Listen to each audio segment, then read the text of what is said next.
everybody, Lisa here. Today I'm going to be working on a 10 by 10 canvas. This is one that I had actually painted last year and I just hated it and I couldn't find a good background use for it. So I put a layer of white paint over it and I want to be doing some swirls today. I love swirling the paint. It's very relaxing to me. I really don't even have to think about what I'm doing. I find them very easy and they come out really pretty.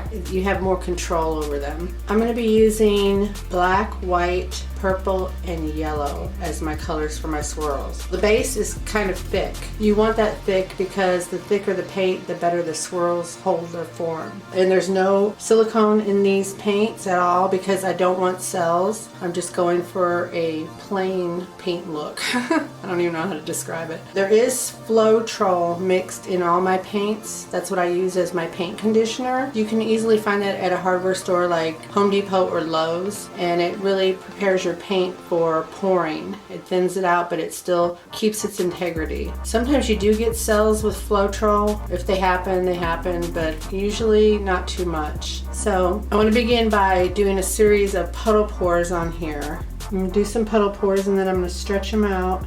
I'm probably going to have a lot of paint on here, but that's okay. I'd rather have too much than not enough. You can see I'm not very neat at doing this. I'm just not a neat painter. I wish I could be, but it's just not in me, I guess. I see some people painting and they don't even spill a drop.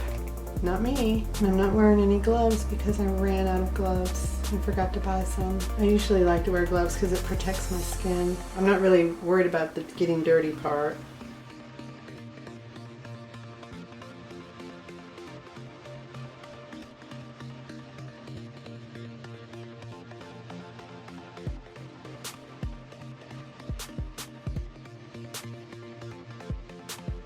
I've got my canvas propped on painting pyramids today. I usually use my giant push pins, but I was just too lazy to push them in the back of the canvas, to be honest with you. Sometimes they're quite difficult.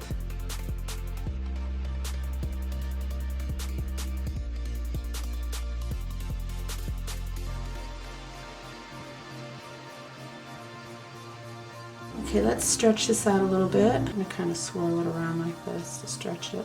What I also like about doing swirls is if you need to add paint into it, it's easy to add in as you're working. I'm actually pouring quite a bit off of it because as thick as it is, it will never dry like that.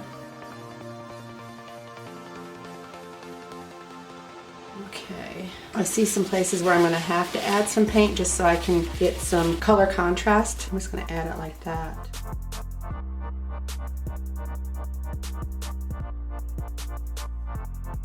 This is a lot of paint. It's probably going to take a few days to dry when I'm finished. So I like to swirl with the back of a paintbrush. I also use different sizes for different thicknesses of the lines. It's nice and rounded and smooth. It glides easy through the paint. I have used skewers before, but they actually pull on the canvas and they don't move as easily. So I would recommend doing this, but you can do what you want. I like to start where there's paint in a lot of different colors close together to do my swirl. Like I probably will start right here and swirl it around like that. That way you keep it interesting. And after every swirl, I wipe the end of the paintbrush off because you don't want to put that paint back into it. I try to make them as tight as I can because I think they look neater, but I mean, you can make them any size you want. I like to start on the inside and work my way out. I just love the effect that it gives. And I just kind of just keep doing this all through the canvas and don't really even think about it. I'm just thinking of a million other things in my mind while I'm doing this.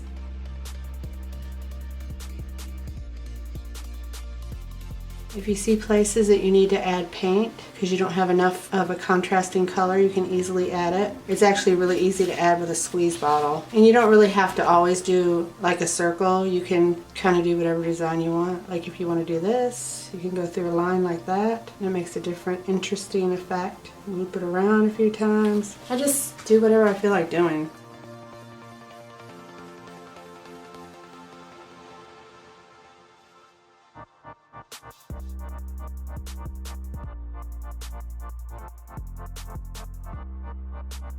If you want to, you can just swirl off the canvas like I just did there. I let my swirl just go off.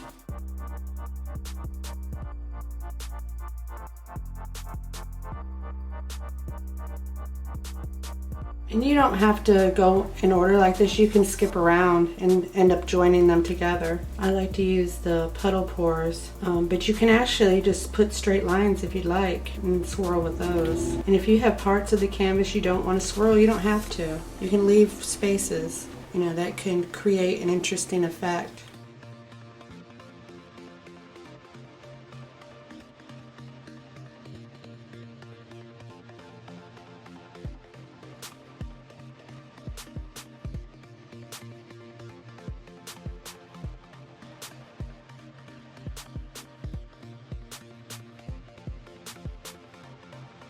Okay, I think I'm going to stop right there because I really like the way this looks. It's pretty cool. So I'd like to thank you for watching. If you like what you saw, please subscribe and don't forget to click the notification bell so you don't miss any of my future videos. I put out a video every Monday and Thursday. And stay tuned for close-ups. See you next time. Bye.